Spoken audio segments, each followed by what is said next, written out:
Hola. El 6 de octubre de 1973, las Fuerzas Armadas de Siria y Egipto iniciaron la guerra del Yom Kippur. En el sector sur, a las 14 horas, a lo largo del canal de Suez, más de 200 cazabombarderos egipcios y 2.000 piezas de artillería iniciaron un fuego de barrera contra la línea Bar-Lev y los puestos de mando y puntos de concentración israelíes en la zona. Y, cubiertos bajo ese fuego, las primeras olas de asalto egipcias comenzaron a cruzar el canal de Suez. Desde las 14:05 horas hasta las 17:30 horas, 30.000 hombres del segundo y tercer ejército egipcios se lanzaron al ataque.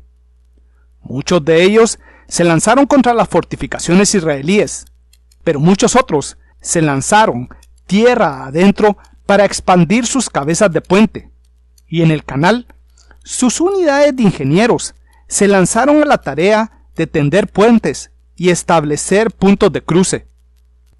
Ese primer día se hallaban cerca de 18.000 soldados israelíes en toda la zona.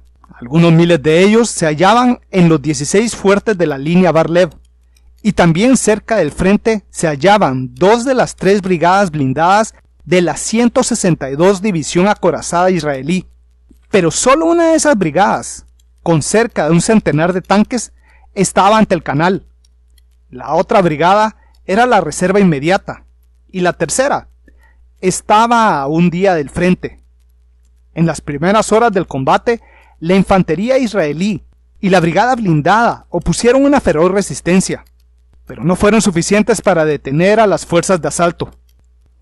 Tanto en el frente sirio como a lo largo del canal de Suez, los israelíes pronto se hallaron bajo una enorme presión, y entonces llamaron a su fuerza de apoyo más importante, llamaron a la lucha a su poderosa fuerza aérea. Hacia el canal de Suez fueron enviados numerosos escuadrones de cazabombarderos para realizar misiones de interdicción contra las masas de tropa y blindados egipcios que se hallaban ante la orilla este del canal. Y también fueron enviados aviones a destruir los puentes que ya estaban siendo tendidos por los ingenieros egipcios. Pero ese día, los pilotos israelíes fueron recibidos por un diluvio de misiles y proyectiles antiaéreos, y fueron fácilmente rechazados. Los egipcios habían creado una densa maraña de defensas antiaéreas, gracias a la enorme cantidad de equipo soviético que habían recibido, y ahora rechazaron con enorme facilidad a la aviación israelí.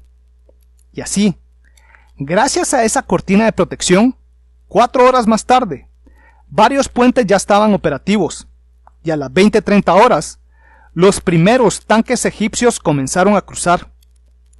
Ese día, las fuerzas egipcias redujeron a varios fortines y avanzaron de 4 a 5 kilómetros hacia el este. El suyo fue un enorme éxito, y para la mañana siguiente, 90.000 soldados egipcios y 850 tanques ya habían cruzado a la orilla este, y sus cabezas de puente se ampliaron 4 kilómetros más. Ese mismo día, 7 de octubre, la Fuerza Aérea Israelí retornó con el objetivo de destruir al escudo antiaéreo egipcio y para atacar nuevamente a las concentraciones de tropa en los puntos de cruce. Pero nuevamente, los egipcios lo rechazaron, y la aviación israelí sufrió numerosas bajas. Entonces, ese mismo día, los reportes del fracaso arribaron al alto mando israelí, y allí se tomó una decisión. La lucha más importante se hallaba en el norte, en los altos del Golán. Entonces la Fuerza Aérea Israelí fue retirada de la zona del canal, y todas sus unidades restantes se concentraron en la lucha en el frente sirio. La Fuerza Aérea había abandonado la zona del canal. Sin embargo, el 8 de octubre, la 162 División Acorazada se lanzó al ataque con sus brigadas blindadas, y el ataque israelí fue lanzado a plena luz del día contra la sección central de la zona de asalto egipcia, ante la ciudad de Ismailia. Poca artillería y poca infantería acompañaban a los tanques, porque los comandantes de los blindados israelíes confiaban totalmente en las piezas de artillería de sus tanques y creían que sus hombres simplemente lo arrollarían todo a su paso. Pero los egipcios ya se habían preparado para enfrentar un ataque blindado y habían recibido una enorme cantidad de armas antitanques soviéticas. Los nuevos misiles guiados Sager de largo alcance y lanzagranadas RPG-7 de corto alcance, y en particular los Sagers, fueron devastadores. Ese día, todos los ataques de blindados israelíes fueron rechazados y, tras 2 días de acción, aquella división acorazada ya había sufrido daños en 200 de sus 300 tanques originales. Sin lugar a dudas, para el 9 de octubre, el tercer día del conflicto, los egipcios estaban ganando la guerra. Todo su plan se resumía a capturar una angosta franja de terreno a lo largo del canal de Suez, para luego atrincherarse y rechazar los contraataques israelíes.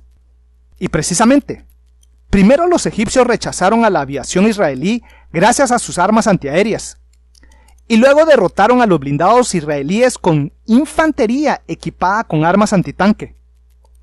La tecnología antiaérea y antitanque estaban ganando el día. De seguir así, los egipcios podrían negociar un tratado de paz desde una posición de fuerza. Sin lugar a dudas, los egipcios estaban triunfando. Pero también es de enorme relevancia observar que, a partir del 9 de octubre, luego del fallido ataque de blindados, el alto mando israelí le ordenó a sus fuerzas en el Sinaí a pasar a una postura defensiva. Y mientras arribaban reservas y suministros a la zona, por el momento solo concentraron sus esfuerzos en la lucha contra Siria. Y, precisamente, en el norte, tras una semana de intensos combates, los sirios pronto se hallaron al borde de la derrota. Y para aliviar la presión sobre sus aliados, el 14 de octubre, los ejércitos egipcios lanzaron 6 ataques simultáneos con 800 a 1000 tanques. En ese momento, ellos se enfrentaron contra unos 750 tanques israelíes ya atrincherados, y las piezas de artillería de los tanques israelíes desbarataron a todos los asaltos egipcios. Aquella fue una enorme derrota. Y con la situación en el frente sirio ya a su favor, el alto mando israelí decidió contraatacar.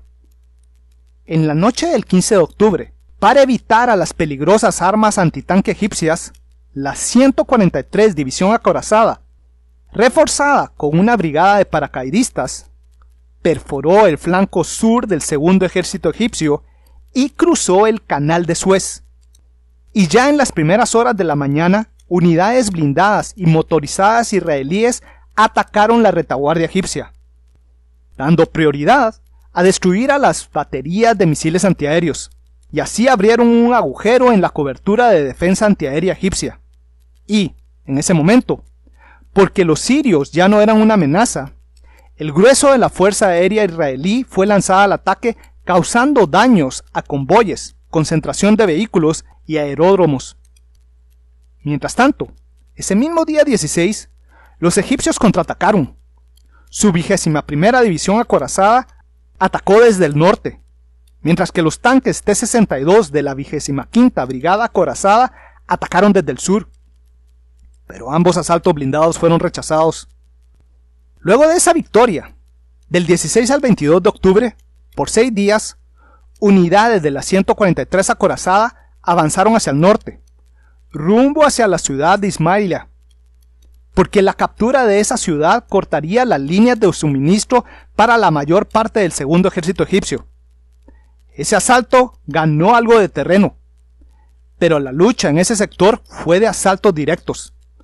Y para el 22 de octubre los israelíes se detuvieron, incapaces de seguir avanzando ante la tenaz resistencia egipcia.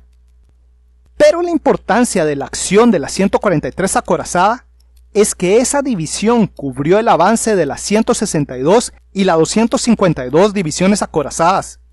Desde el 16 de octubre, aquellas 2 divisiones se lanzaron a cruzar el canal de Suez. Y pese a los incesantes ataques de artillería y ataques aéreos de las Fuerzas Armadas egipcias, las 2 divisiones cruzaron a la otra orilla, y mientras la 252 protegía el flanco exterior, la 162 avanzó hacia las ciudades de Suez. Ambas divisiones hallaron a numerosas unidades egipcias en su camino, y éstas ofrecieron resistencia, pero la enorme mayoría de ellas eran unidades de retaguardia, y pronto fueron derrotadas, incluyendo a varias baterías de misiles antiaéreos. Así, para el 23 de octubre, a 7 días del inicio de su avance, la 162 acorazada ya había arribado al puerto de Suez, y allí rodeó al tercer ejército egipcio. El tercer ejército estaba atrapado, y el segundo ya no podía maniobrar. Así, para el 28 de octubre, el gobierno egipcio aceptó un cese a las hostilidades. La guerra había terminado. Bueno, hemos llegado al final de este video.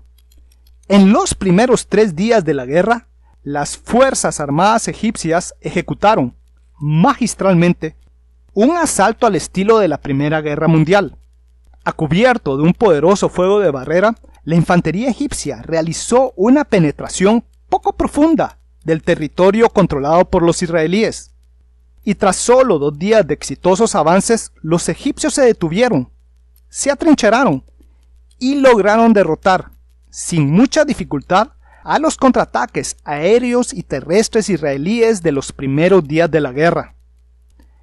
Pero, fuera de esas derrotas, quiero señalar la enorme capacidad del alto mando israelí para reconocer la inutilidad de sus contraataques iniciales. Y en lugar de enviar a más y más tropa a efectuar ataques siguiendo la misma fórmula, se detuvieron casi de inmediato para reevaluar la situación. Y esto es extremadamente importante, porque no hay nada peor que seguir lanzando ataques de una forma que ya ha demostrado que no está funcionando. Así, para el segundo día de la guerra, su fuerza aérea fue retirada del sur y concentrada en la lucha en el norte. Y luego, para el tercer día de la guerra, se ordenó a sus blindados que detuvieran sus ataques y se atrincheraran. Entonces, esperaron pacientemente para el momento oportuno. Y para el día 15 de octubre, los israelíes ya habían detectado una debilidad en el sistema defensivo egipcio y atacaron de noche al flanco sur del segundo ejército usando a una división acorazada reforzada con infantería. Y luego que la brecha fue creada, 2 divisiones acorazadas se precipitaron hacia el sur y éstas iniciaron una efectiva batalla de maniobras. A partir del día 16 de octubre, lo que los egipcios necesitaban eran mandos capaces de tomar decisiones rápidas para pelear en una batalla de maniobras. Ellos deberían haber reorientado sus defensas hacia el eje de avance de las fuerzas israelíes y primero utilizar a sus misiles Stagger para frenar al avance enemigo y luego enviar a sus blindados, infantería y artillería a construir nuevas líneas defensivas. Pero esa forma de actuar, con iniciativa y seguridad, simplemente se hallaban fuera de la capacidad de los mandos egipcios. Ellos no fueron capaces de enfrentar la amenaza, y después de una semana de intensos combates y maniobras, ya habían sido derrotados. Bueno, espero que este video les haya gustado, y el próximo tratará sobre el impresionante ataque por sorpresa realizado por destructores japoneses contra la base naval rusa de Port Arthur, al inicio de la guerra ruso-japonesa de 1904. Y ese es un precedente muy interesante de lo que luego sucedería en Pearl Harbor en el año de 1941. Y si les gustó este video, estoy más que seguro que les va a gustar el contenido y la narración de mis libros que tengo a la venta con la editorial Almuzara y con Amazon. Y también, si desean, pueden apoyarme por medio de mi cuenta de Patreon. Y siempre le agradezco mucho a mis Patreons por su apoyo. Atentamente, Víctor Aguilar Chan.